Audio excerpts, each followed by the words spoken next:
Hey guys, and welcome back to RotarySwing.com. This is RST instructor Chris Tyler, and we are back with this week's edition of the tour analysis with the #1 player in the world himself, Jordan Spieth, who absolutely just romped on the field at Kapalua by 8 shots this past weekend. So congratulations to Jordan. It was said in one of his press conferences earlier in the week that he wanted to spend a lot of time in his offseason, this past offseason, getting better from 60 to 100 yards, really kind of tightening up his proximity to the hole to give himself more chances at birdie. So he was able to do that very well. And if you've been struggling with this distance, you want to pay close attention to today's review because I'm going to give you guys a couple of good tips that are going to help you start getting more control of the bottom of the swing arc and get your wedges closer to the hole every single time. Let's go ahead and get started.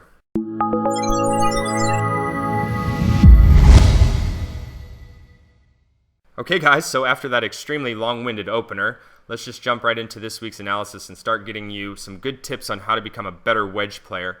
And I will preface this by saying that these are not the only areas or only attributes that are needed to become a great wedge player. There are plenty of other variables that are involved with this, but the areas that we're going to be focusing on most this week are the ones that are going to give you the most bang for your buck right now and are going to start showing you immediate results. And that is going to boil down to the position of your lead wrist at impact.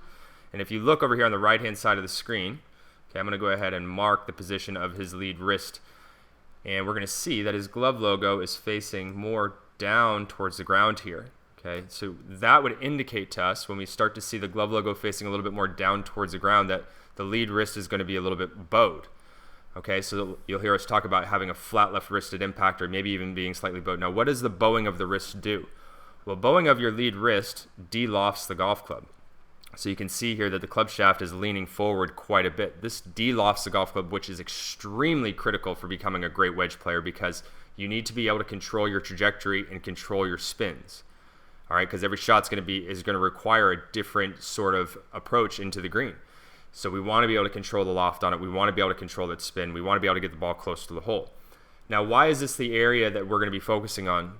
Well, this is the area that we always see amateur golfers struggle with. We typically would see the club shaft or the club head itself passing in the hands before it's even struck the golf ball.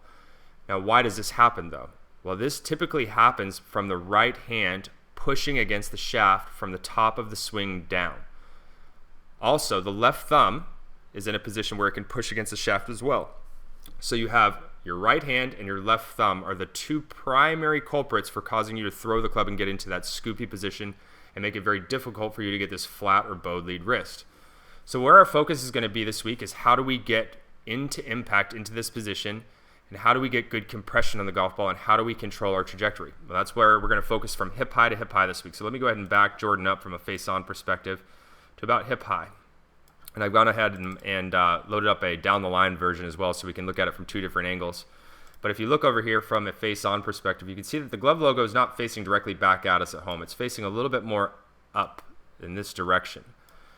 We want the golf club to be rotating at a constant rate, at a gradual rate, right from the start of the downswing. Okay, so if you get to the top of your backswing and you're starting down, you want the club face to rotate on a gradual rate. We don't want it to rotate at an excessive rate.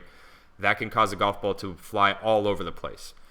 All right, so I'm going to show you this gradual rotation from hip high to hip high for one reason only, because you can start to do these drills from hip high to hip high, and as you become more and more proficient with it, then you just start adding more width and more rotation to it, and you're going to see that you're going to have way more compression. You become a much better ball striker this season.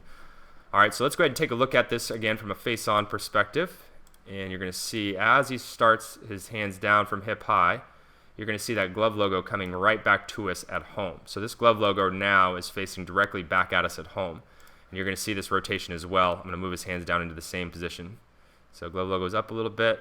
And now you can see as his hand works down in front of his trail thigh here, glove logo is now facing directly back or directly out in front of him. Now, this is where we need to continue to rotate it. And we're continuing to rotate this club face from the lead wrist. Okay, we want to make sure that we're focusing on controlling the club face with the lead wrist at all times. And you're going to see it from a down line perspective. I want you to pay very close attention to how he rolls his lead knuckles under here. Okay, you're going to see his lead knuckles rolling right under and then gets into impact, and he's got that bowed lead wrist with a little bit of forward shaft lean to help control the trajectory. So you see that he's going to start to roll the knuckles under, and here we are at the contact point. So This right here is exactly how we get into the hitting area. We need to focus on getting the club face to rotate at a constant rate right from the get-go. And we have some videos to help you out with that. We've got the squaring of the club face, squaring the club face early video. It's fantastic. We've got the knuckles down, logo down video that shows you exactly how we want to get you back down to the hitting area. And a good checkpoint for you guys at home, again, is when you get into the hitting area, if you have an impact bag or if you have the ability to be able to look at yourself on camera or use a mirror, from your perspective, if you had a hole in the center of your palm, you should be able to look down through the center of the hole in your palm and see down to the ground. That's going to indicate to you that you've gone ahead and gotten yourself into a good solid impact position with some bowing of your lead wrist.